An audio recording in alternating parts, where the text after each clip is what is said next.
Hey, Katie. We have the Bungalow Mystery. We're on Chapter 10, The Danger Sign. Alert for possible danger, Nancy moved forward with the utmost caution. It occurred to her that possibly Aborn had become aware he was being followed and had hidden in the bushes to watch the pursuer. I'll walk into a trap, Nancy thought with alarm. Mr. Aborn will learn I'm spying on him and everything will be ruined. With great caution, she moved from one bush and tree to another. Laura's guardian was not hidden behind any of them. That's funny, Nancy said to herself. She examined the ground, almost expecting there would be a cave or secret tunnel in the vicinity. But the earth was firm and in many places very rocky.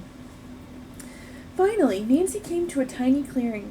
On the far side, attached to a large oak, was a crudely printed wooden sign which read, "Private property! Keep out! Danger!" I wonder if that's where Mr. Aborn went and why, the young detective asked herself. She waited several minutes, then decided to cross the clearing. She was not stopped. Entering the woods again, she saw a dilapidated shack. The windows had been boarded up and the roof sagged. One good gust of wind will blow the place over, Nancy said to herself. She stepped from among the bushes and stood in the shadow of the trees, curiously surveying the building. Was it possible that Jacob Aborn had entered it?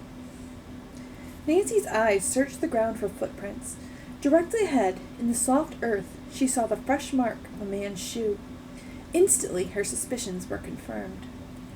Jacob Aborn had come this way. I'll just have a look at this shack, the young sleuth decided. After quickly glancing about to make certain she was not being watched, Nancy hurried forward. Tiptoeing across the front porch, she quietly tried the door. It was locked. Nancy walked around to the rear door and found that it likewise was securely fastened. Although disappointed, Nancy was unwilling to give up.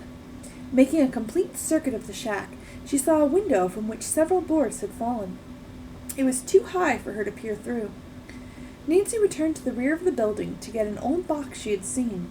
She set it beneath the window and mounted it. Pressing her face against the glass, she gazed inside. The room, apparently a kitchen, was bare of furniture and covered with dust and cobwebs. I wish I could get inside, Nancy thought. She was about to climb down from the box when a strange feeling came over her. Though she had heard no sound, Nancy sensed that unfriendly eyes were watching her every move.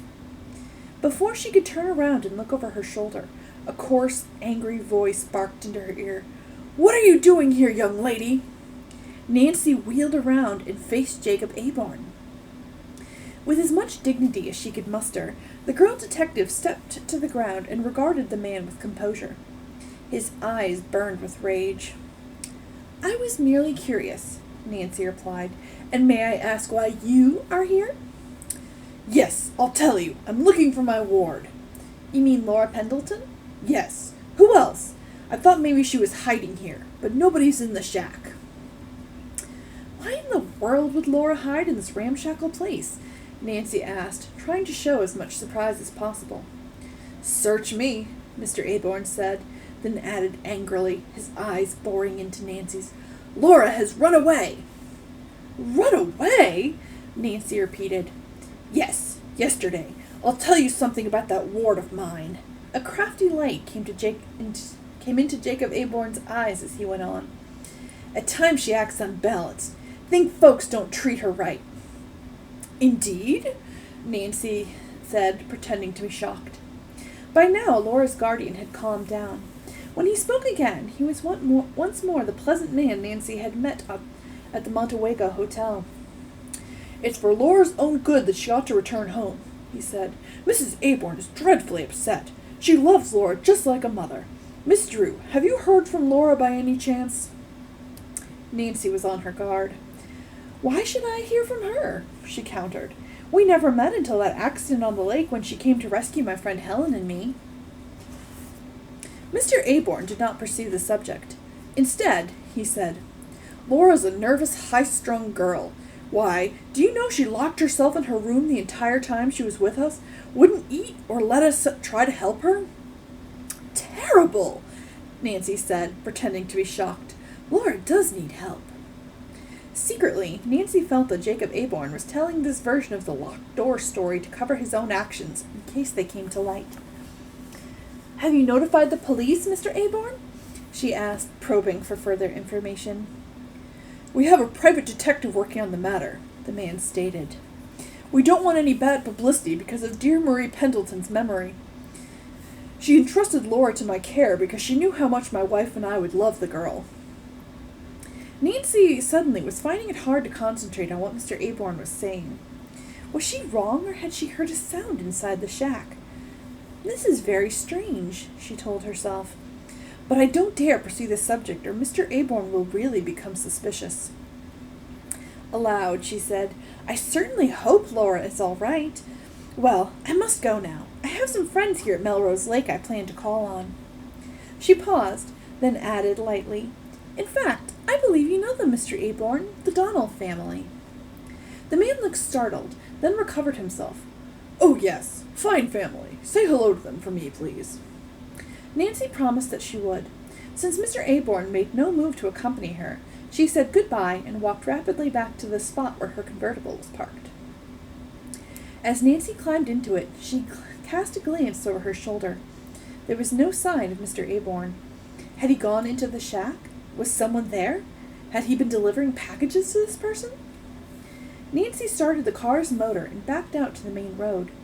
As she drove along, her thoughts were entirely on Mr. Aborn. She had no doubt but that the man had been lying about Laura's behavior. I must find out more about that man, Nancy decided. Reaching the highway, she stopped at a service station, had the gas tank of her car filled, and asked directions to the Donnell house. The attendant told her how to reach the place, and a short while later, Nancy drew up before a lovely redwood house located well off the road. She got out and rang the front doorbell. There was no answer. Nancy walked around to the back of the house. A gardener was there, trimming the flower beds. Howdy, miss, the elderly man hailed her. Looking for the Donnells? Yes. Are they away? Nancy inquired. Yep. They're visiting relatives in Crescent Gardens till midnight. Any question? Or any message? Nancy said no, that she would call again and thank the man. As she drove away, Nancy was disappointed that she had been unable to pick up any information regarding Mr. Aborn. I don't want to leave Melrose Lake until I have something to help Laura, she thought. Mr. Aborn may trace her whereabouts to our home and force Laura to return with him before Dad gets back to town. I suppose he has a legal right to do it. At last, an idea came to Nancy. I'll go to one of the hotels in the lake and engage a room. Then, after it gets dark, I'll do a little more investigating. Fortunately, Nancy always carried an overnight case in her car trunk. It contained pajamas and a robe, 2 changes of clothing, toilet articles, and this time of year, a bathing suit. Presently, she saw a large white building ahead of her. Its green lawn sloped down to the sandy beach. On the stone pillar at the side of the driveway was the sign, Beach Cliff Hotel. I think I'll stop here, Nancy decided. She parked her car and entered the pleasant lobby. In a few minutes, she had registered and been taken to a comfortable room overlooking the lake. I'll telephone home, Nancy said to herself, and tell Hannah where I am. As Nancy placed the call, a chilling thought suddenly popped into her mind. Perhaps the detective whom Aborn had engaged had already traced the runaway girl, and knew Nancy had not told all she knew about Laura. If so, Nancy might find that her guest had already been whisked away from the Drew home. That'd be bad.